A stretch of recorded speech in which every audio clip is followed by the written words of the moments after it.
This is the story of 5 little pigs. This little piggy went to market. I'm retiring on $2,000 a week. This little piggy stayed home.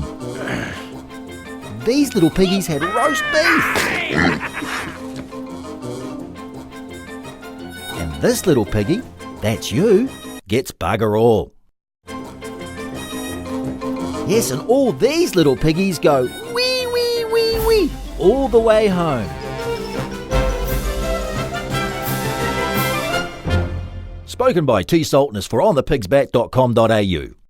Hi, I'm TerrySaltnes, and welcome back to the final session of How to Get on the Pig's Back. In our last 2 sessions together, I've spoken to you about becoming the expert in your retirement. Many of you have told me that that's easier said than done. The feeling of being overwhelmed by having to know so many things reinforces what I see happening to people all the time. Sadly, many give up and put it in the too hard basket. Most people mistakenly think that they have to know all the ins and outs of everything, and that's realistically impossible. Imagine being the complete oracle of investing. You would already be on the pig's back, wouldn't you?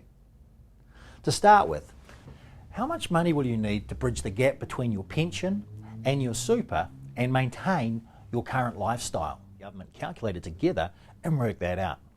That's our first job done. Now we have a target figure to aim for. In our second session together, we looked at 5 pathways we could walk down to obtain this goal. The key being choosing something that you're comfortable with. It could be politics, shares, savings, extra super contributions, or property.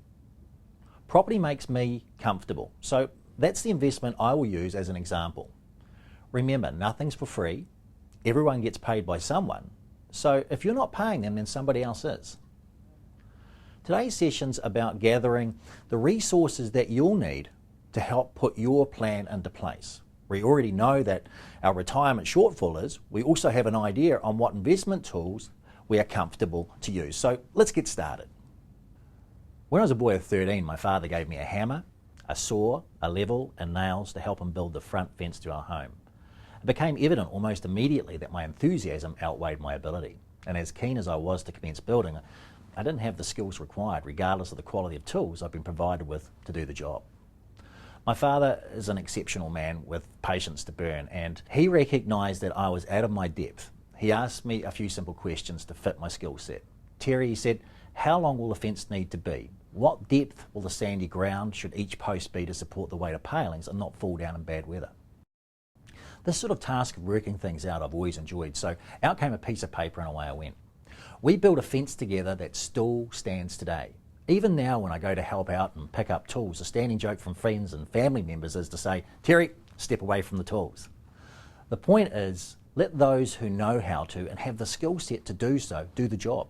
Your job's not to be a jack of all trades, but to be the conductor. Recognise what you want to achieve and gather a team around you to help. Whatever financial tools you choose to use to help maintain your current lifestyle and retirement, the rules we've spoken about remain the same. I like property as my chosen tool for my retirement, so I'll use that as our example. As I mentioned in our second session together, if property is our option, then we need to see what a lender thinks of us. How much will they lend us, and what conditions will they apply to the lending? To get this information, use a broker with access to multiple lenders. Ask the broker who pays them and how much.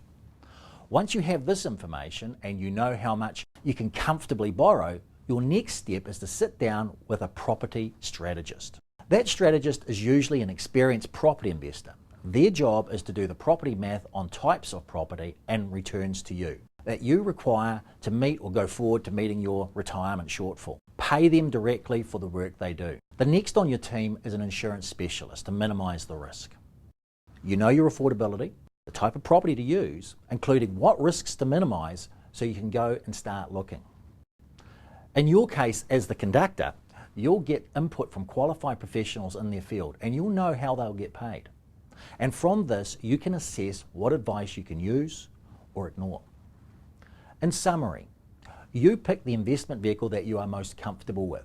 If it's a property-based strategy, call or email me for a chat. If it's not, then seek out those that can help you bridge that gap between your pension, super, and your current lifestyle. The key here is to start your journey with a single step. Look at the dollar amount you need to continue to enjoy your current lifestyle and start making inquiries regarding the best pathway for you, and most importantly, be persistent. Because in years to come, when you're no longer able to work, shoulda, woulda, coulda won't pay the bills. You're in the unique position now to decide where you'll be then, and you're wholly responsible for your future, and that's both challenging and exciting at the same time. If I can help you get there, I'd like to.